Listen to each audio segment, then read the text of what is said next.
Remember, a Hallmark card will best express your perfect taste, your thoughtfulness.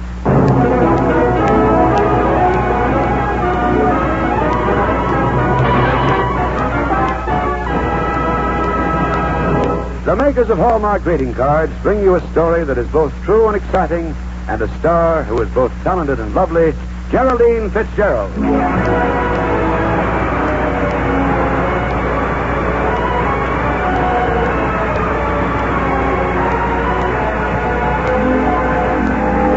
For more than a third of a century, quality has been a habit with the makers of Hallmark cards. They are the kind of cards you can be proud to send, proud to receive. That's why, through the years, Hallmark cards have been America's favorite greeting cards. So if you want to send the very finest, look on the back for the three identifying words, a Hallmark card. These three words are your assurance of finest quality. They tell your friends you cared enough to send the very best. Now to preside over the Hallmark program this evening, here's a young man well known to Broadway both as actor and producer, Richard Calmer.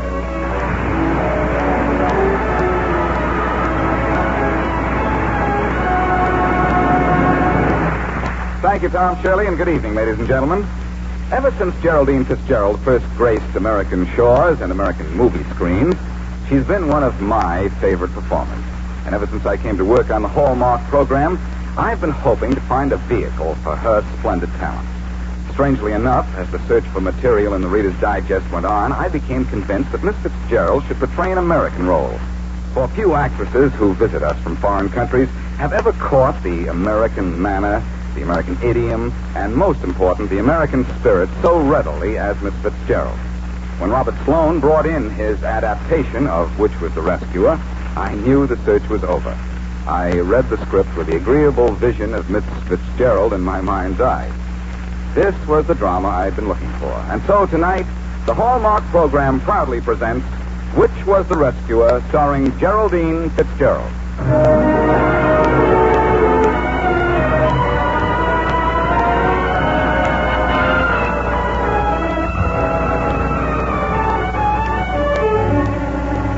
In the early days of the war, when people all over the world were hurrying home from foreign lands, passage aboard any steamship bound for the Western Hemisphere was a rare and cherished privilege, especially for an American. Yet, for Mrs. Ann Martin, a young widow whose husband had only recently passed on, the hot, painfully slow voyage from Bombay to Rio de Janeiro had none of the excitement it held for the other passengers. To them, each day at sea was a day nearer home.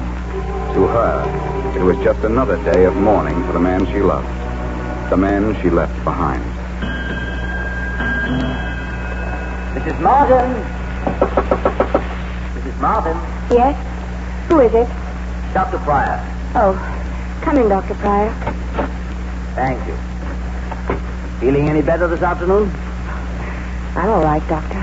Well, if you don't mind my saying so, Mrs. Martin, I don't see how you can be. Staying inside your cabin all the time, reading old letters, missing meals. You've got to get hold of yourself, girl, if you want to get well. Can I get well, Doctor? Is there any cure for loneliness? Not if you lock yourself up in a room and think about it all day. But it's so much worse when I go out. When I'm alone out there on deck, I just keep staring at the ocean, wondering, waiting, almost hoping for it to swallow me up. And it will if you're not careful, young lady. Don't you realize there are people aboard this ship? People you should know and take an interest in? I wish I could, but it's so hard for me to talk to anybody these days. They all try to be so kind and cheerful. And everything they say reminds me of something about him. Only because you haven't tried to forget about That's not so, Doctor. I have tried desperately. But how can I forget when there's so much to remember? His smile, hands, the way he shaved in the morning. Even the silliest little things take me back to him. My dear girl, you can't go on mourning your husband forever. Even though he was my whole life? No matter what he was. That part of your life is all over now. Can't be, Doctor. Don't you understand? Without him, there isn't any me. Then what are you going to do with yourself? Lie down and die? I don't know. It almost seems as if I've died already. Here. I won't have you talking like that. Young lady, I'm going to take charge of you for the rest of this voyage. The first thing I want you to do is to meet everybody aboard ship. Oh, no. Now, come with me. No, please. Well, you're not going to bury yourself in this cabin, I tell you. Oh, for heaven's sake, Doctor, will you leave me alone? I don't want to go out. Well, I'm afraid you'll have to, Mrs. Martin. We all have to when that bell starts ringing. Come along, young lady. This is a lifeboat drill.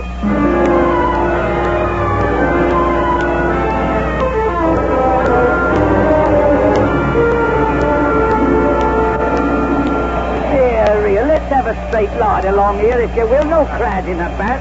Just keep the deck clear. Tommy, where are you, Tommy? Right here, Mrs. Gilby. He's with me, dear. Well, you're in the wrong place. You belong on the other side of the ship. Here, keep an hand on that boy, will you, Gavin? I'm in the wrong place. Then let's find the right one. We haven't got all day. Excuse me, I was looking for my... Now, what are you doing, Mum? Is this your boat station? I believe so.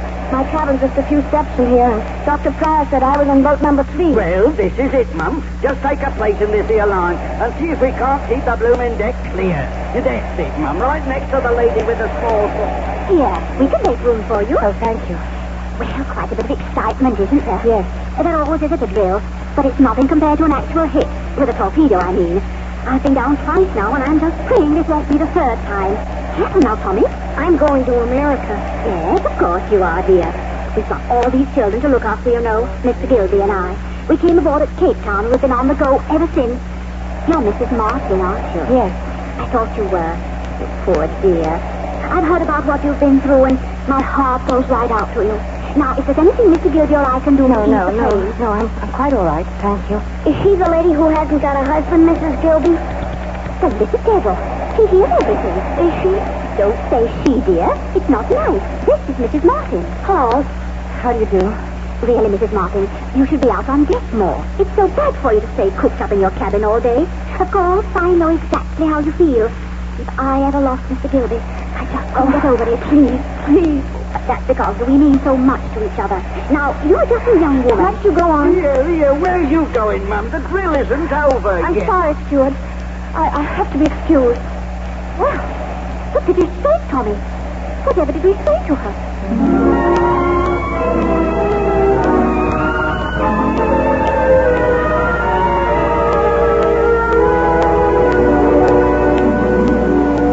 Sure you won't have another walk around the deck with me, Mrs. Martin? No, thanks, Doctor. I'm so tired, I think I'll go in now.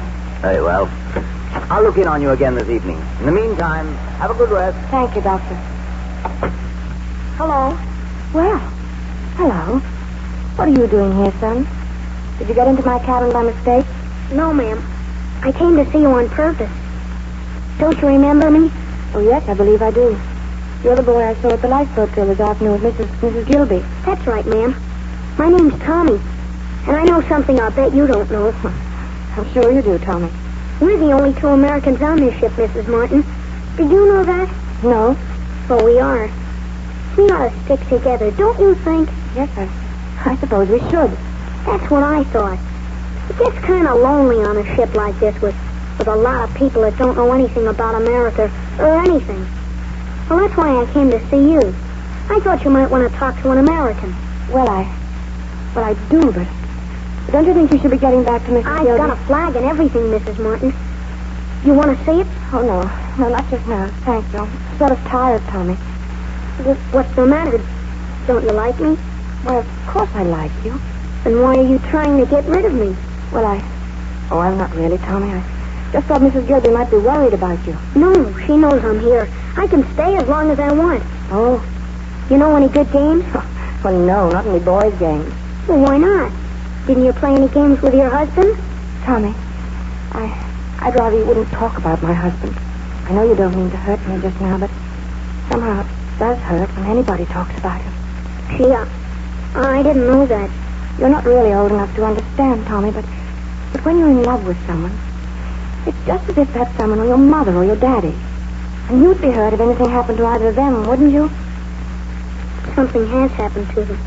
What do you mean? Did Mrs. Gilby tell you? They were both killed in an air raid on Rangoon. That's why I'm coming home alone. I'm an orphan. Oh, Tommy, I'm so terribly sorry. That's all right. I'm used to being an orphan. Oh, poor kid. I wish there was something I could do. I mean, come here, Tommy. Sit on the bunk next to me. Yes, ma'am. You're proud of being an American, aren't you, Tommy? I'll say. My father was an American, and so's the whole family. Well, how would you like it if I were to tell you some stories about America? Now? Now, or whenever you'd like me to. Well, if it's all right with you, Mrs. Martin, could you come down to our cabin and tell me some stories just before Mrs. Gilby puts me to bed? The only stories she knows are about Australia. Very well, Tommy. I'll come down tonight. But what do you know when it's 7 o'clock? I mean, how will you remember to come down and see me? Oh, I'll remember all right. I'll set my alarm clock right now. And when the bell starts ringing, I'll know it's time to come down and tell you a story. Gee, is that a promise? You bet it is, Tommy. Don't forget, we're both Americans, and we're both in the same boat.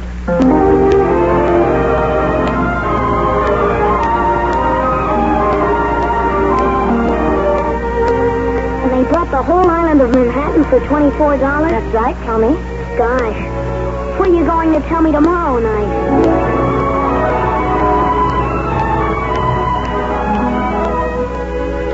And Washington left the fires burning in his camp, so the Hessians would think his men weren't going to attack. But he fooled them. That night, an entire regiment of soldiers.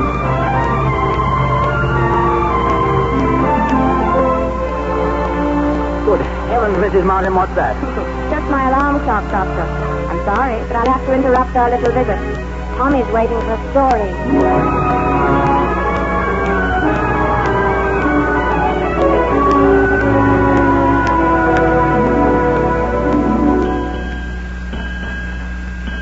Now there, Mrs. Martin.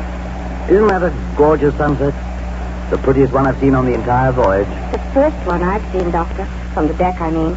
The others had to filter through my cabin window. Well, they won't anymore, young lady. You're looking much better now. I want you to stay that way. Thank you, Doctor. You've been so kind. You know, I'm beginning to take an interest in people again. Some people. And for the first time since I boarded this ship, I've begun to look forward instead of aft. Good girl. Do you think I'm a fool to look forward? Don't be absurd.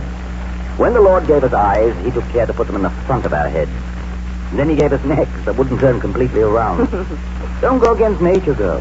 Look forward and keep looking forward. The whole world is before you. What's happened? Quick, Miss Martin, get your light belt. Go to your boat station. We've been torpedoed. We've been hit amidship.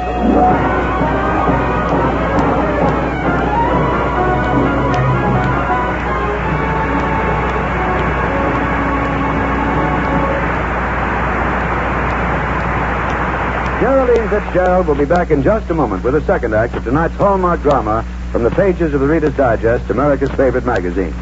And now, here's Dick Calmer. Right now, I have a special announcement for men. This year, you can send Christmas cards that speak your language. Cards as masculine as a briar pipe, friendly as a log fire, as colorful as all outdoors. For the makers of Hallmark cards created 12 exclusive new Christmas cards featuring beautiful reproductions of Lynn Bogue Hunt's famous paintings, Game Birds of America. Paintings highly praised by leading sportsmen, and you should see those Hallmark cards. In fact, if you have the December issue of Esquire, you can see a colorful illustration of these cards tonight. You'll see beautiful shallow water ducks in all their natural setting in full rich color, and the other cards portray ringnecked pheasant, quail, and many other favorite game birds. They're cards to set you dreaming, designed to send to any man, and for every man to send. Tomorrow, go to your friendly Hallmark dealer and ask to see the Hallmark Game Bird cards, the new Christmas cards for men. I'd like to make a suggestion to the ladies listening, Dick. Why not surprise your husband when he comes home tomorrow night with a set of Hallmark Game Bird cards for him to send his special buddies? Go to your friendly Hallmark dealer tomorrow and pick up a set. And while you're there, you can select all your Christmas cards from his complete selection. You'll find Hallmark cards that suit your taste, your personality. And you can be sure when you send Hallmark cards that you are sending the finest. Because for more than a third of a century, quality has been a habit with the makers of Hallmark cards. So at Christmas, as always, look on the back of the cards you send for those three identifying words, a Hallmark card. Those words tell your friends you cared enough to choose the very best.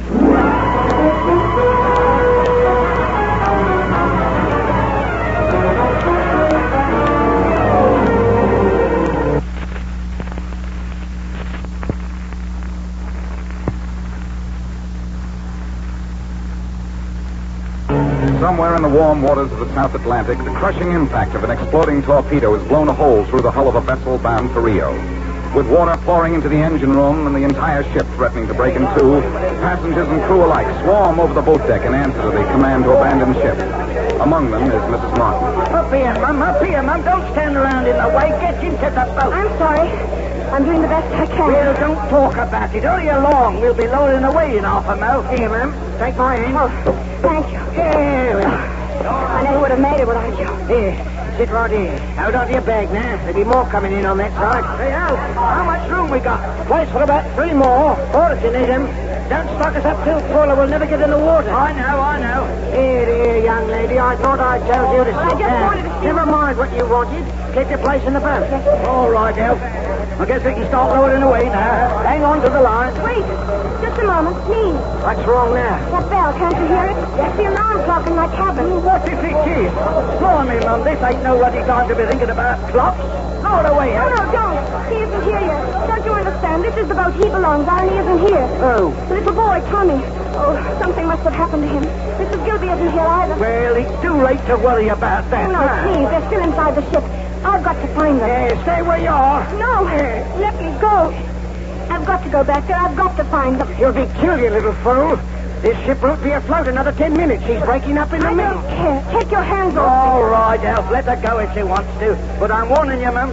I can't risk 20 lives on account of yours. If you go now, we won't be here when you get back. me. Good luck to you wherever you are. I'm going back just the same.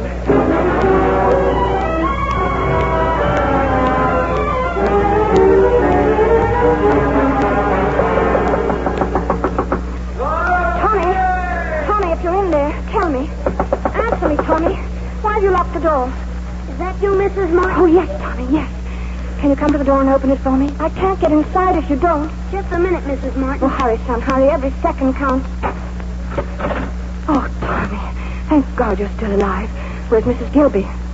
Over there on the floor. She's so still, Mrs. Martin.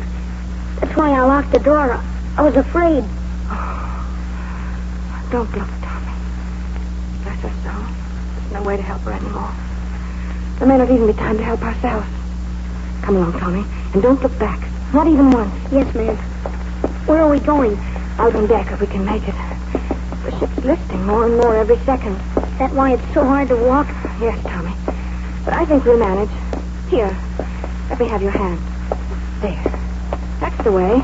Gee, there's nobody on deck. Where's everybody gone? Well, I guess they're all down at the other end. I mean, quick, Tommy. Maybe the number 4 boat. Maybe it's still there. No. No use. What's the matter? Number 4 is gone, too. What are we going to do? Who's going to take us off the ship? I don't know, Tommy. This time, I just don't know. Wait. What's that? Sounds like there's somebody out there on the water. Tommy, quick, get over to the rail. Maybe we can see what it is. Gee, I can't see a thing, Mrs. Martin. Can you? No, but There, Tommy, down there. It's a boat, a lifeboat. Ahoy! Ahoy on deck! Anybody up there? Yes, 2 of us. We're stranded up here. Can't you see us? Up yet? Wave your hands over the rail. Wave, Tommy. Wave. I am, Mrs. Martin. I'm waving my hands off. All right, that's good enough. Stay right where you are. We're coming alongside to pick you up.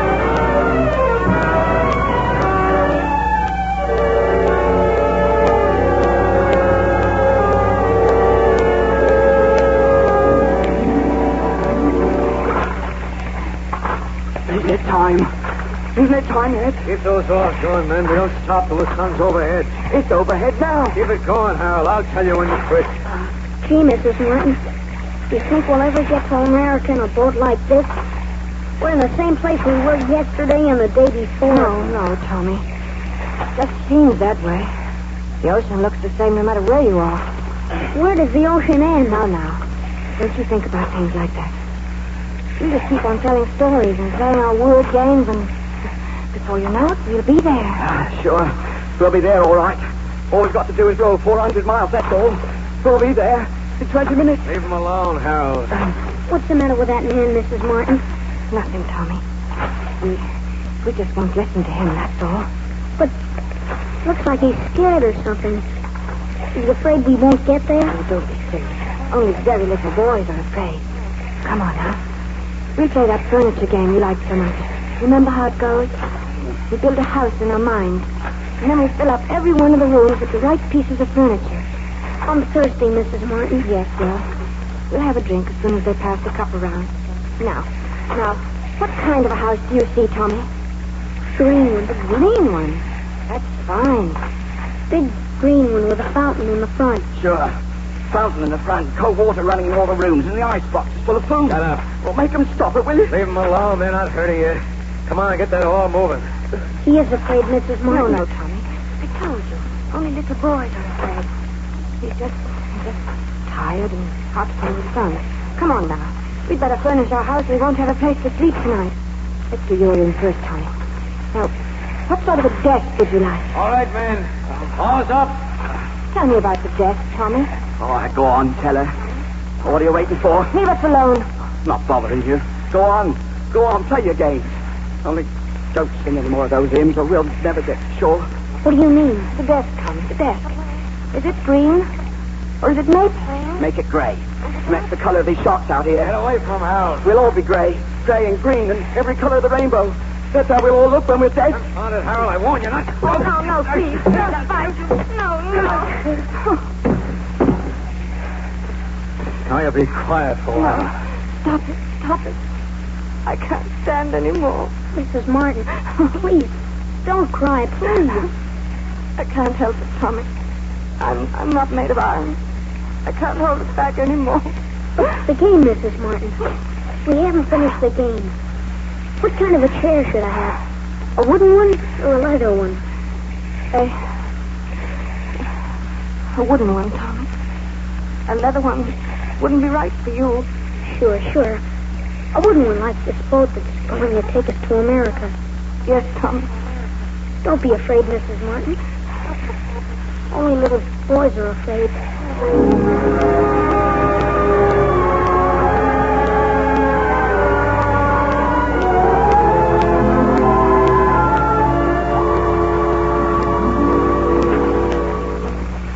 That's it, Mrs. Martin. Straight ahead. That thin little line on the horizon. Land. Yeah, Trinidad. We'll be on the beach before sundown. Gee, if that's land, why isn't everybody yelling and shouting? Doesn't that mean we're going to be saved? Sure it does, Tommy. Only I guess we're all too tired and too happy to make much fuss about it. Gee, it's land. All we've seen is water for almost a month. How many times did we furnish that house of ours, Mrs. Martin? I don't know, Tommy. But this time we're going to get a chance to really furnish it. You mean Trinidad is America, Mrs. Martin? It's home? Well, it's almost home, Tommy. Home is just beyond the horizon. But it's so close. I can see it. You can see it? Now I can. I couldn't back there in Bombay. But now, it's just as clear as a frosty morning. We've got a great future, Tommy. And it's waiting for us right there, straight ahead. What's it like, Mrs. Martin? Oh, it's like all the wonderful things we've always dreamed about. Home, and friends, school, and growing up in America. It's life, and something to live for. You see all that? Gee, it's not so hard, Tommy, when you look ahead. That's the way I'm looking. Only you know something, Mrs. Martin? What, Tommy? I never thanked you for all this. All what? Oh, gee, you saved my life. Did I, Tommy? I was just about to thank you for saving mine.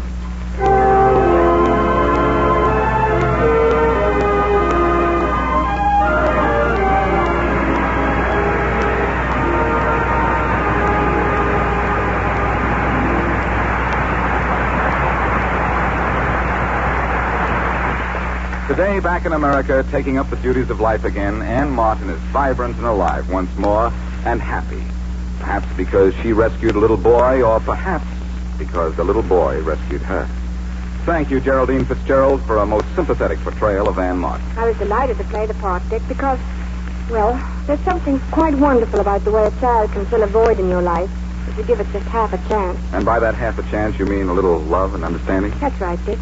Every child should have those things. Every child should have a few other things, too, as Edna Kastler-Jarl pointed out in her poem in the Reader's Digest. Will you read it for us, Geraldine? I'd love to, Dick.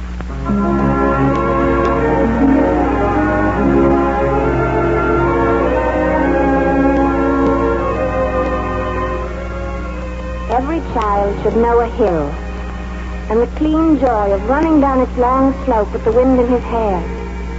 He should know a tree, the comfort of its cool lap of shade, and the supple strength of its arms, balancing him between earth and sky. So he is the creature of both.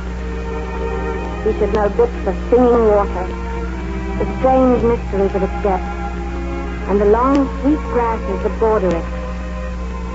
Every child should know some scrap of uninterrupted sky to shout against, and have one star, dependable and bright, for wishing on.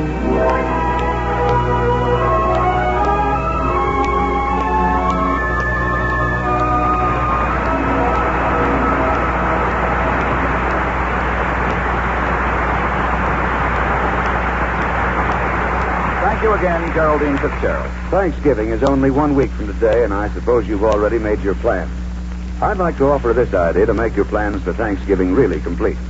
Tomorrow, go to your friendly Hallmark dealer and choose some Hallmark Thanksgiving cards to send your special friends and loved ones who won't be with you on Thanksgiving Day. There's no more thoughtful way to let them know that, though far away, they are close to your heart. And now is the time to select your Christmas cards, too. You'll find at your Hallmark dealers a complete selection of Hallmark cards, the most beautiful ever. Cards that capture all the wonder and joy of Christmas. Remember, at Thanksgiving, at Christmas, and on every occasion, those 3 identifying words, a Hallmark card.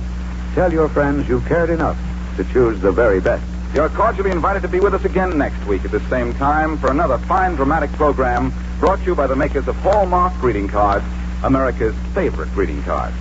At that time, you will hear the true and inspiring story of a lonely little man who had the courage to follow the impulse of a kind and unselfish heart. Our star will be one of the finest character actors of the American stage and screen, Otto Kruger.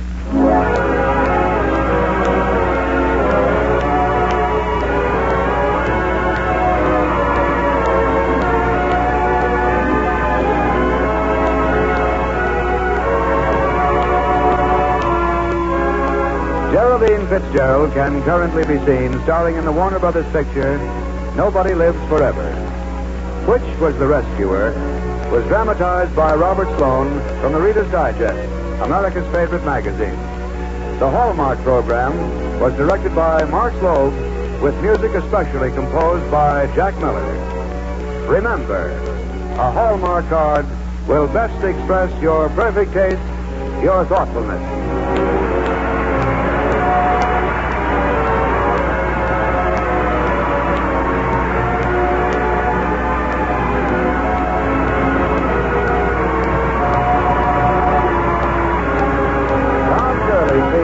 This is CBS, the Columbia Broadcasting System.